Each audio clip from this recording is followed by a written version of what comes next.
Final de ano chegando e começam-se as promessas. Ano novo, vida nova. Meu nome é Paula, sou psicóloga, psicanalista e hoje nós vamos falar de um conceito muito importante de Freud, que é a repetição. Já se perguntaram por que repetimos tanto? Por que cometemos os mesmos erros? Por que estamos sempre no mesmo tipo de relacionamento? Ou caindo nas mesmas furadas? Né? Já se perguntaram por que isso acontece?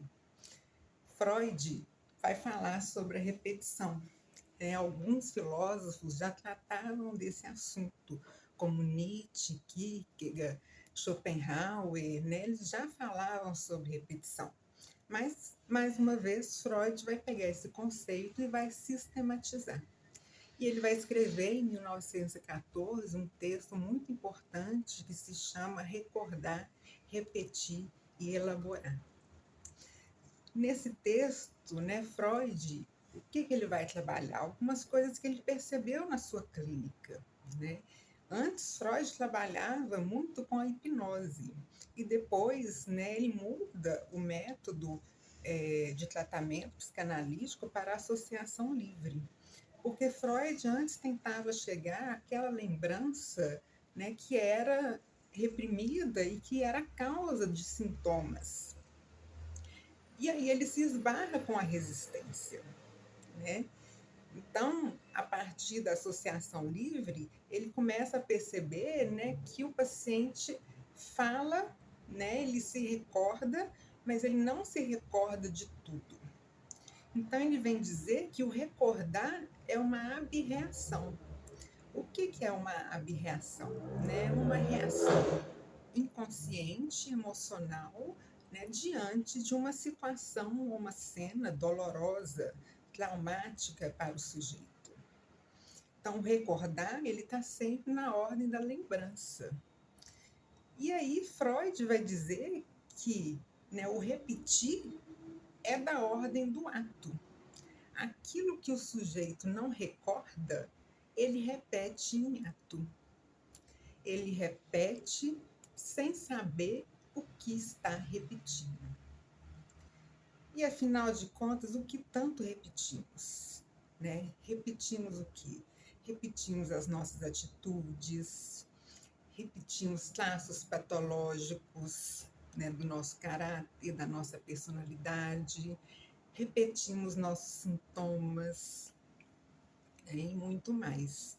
E Freud vai dizer, né, que aquilo que a gente repete é de um fragmento real da vida do sujeito. Alguns exemplos, por exemplo, dentro da própria clínica de Freud. Freud tinha uma paciente que sempre se envolvia em relacionamentos amorosos, né? E esses relacionamentos sempre terminavam de uma forma trágica. Ela era sempre abandonada, né? Então passava de um relacionamento para o outro, ela vivia a mesma situação e acabava sendo abandonada. E aí ela chega no consultório e vai um dia falar sobre isso para Freud, né, dos seus relacionamentos e desses abandonos. E o que essa moça faz? Ela abandona Freud, né? Então, aquilo que ela repete sem saber por que ela está repetindo, ela acaba atuando. Outro paciente de Freud, ele observou que esse paciente era muito agressivo com ele. E aí, né, durante o processo analítico, durante a associação livre, ele começa a perceber que essa agressividade desse paciente, na verdade, era uma repetição daquilo que ele sofria em relação ao seu pai, que era muito agressivo com ele. Então, aquilo que era traumático e que ele não recordava, ele estava ali repetindo sem saber por que estava repetindo. Já em 1920, Freud vai escrever um texto importantíssimo e muito belo, que é Mais Além do Princípio do Prazer. Nesse texto, Freud vai passar a dizer da repetição como uma compulsão à repetição. Lembram lá do vídeo sobre a pulsão? Né? Compulsão. A pulsão que ela sempre quer ser satisfeita, né? E ela tem as suas características, né? Ela tem o seu objeto, ela tem a sua finalidade e ela tem também a sua pressão, que é esse quanto de energia, esse quanto de excitação. E aí Freud vai dizer, né, agora em 1920, nesse texto, que a pulsão é aquilo que quer sempre voltar ao estado anterior. O estado anterior é um estado, vamos dizer assim, de excitação zero, né? É anterior ao nascimento. E aí, né, por que repetimos tanto? Né? O que Freud vai nos dizer sobre isso? Freud vai dizer que repetimos, repetimos e repetimos porque existe algo aí que é da ordem de um prazer, que é da ordem de um ganho.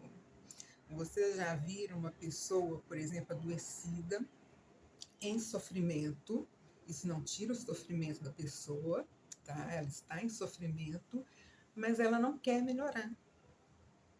Não existe uma resistência ali enorme, né, para que ela melhore, para que ela saia desse lugar. Existe ali algo que Freud vai chamar de um ganho secundário.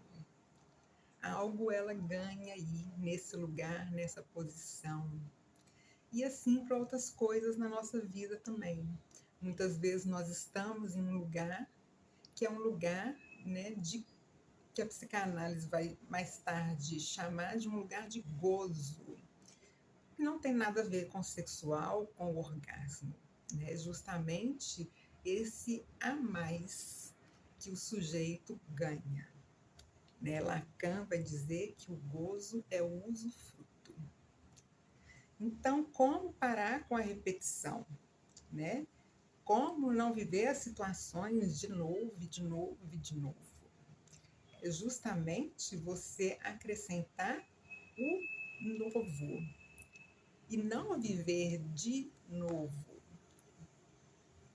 Sendo assim, eu desejo a todos vocês um feliz ano novo. Até a próxima.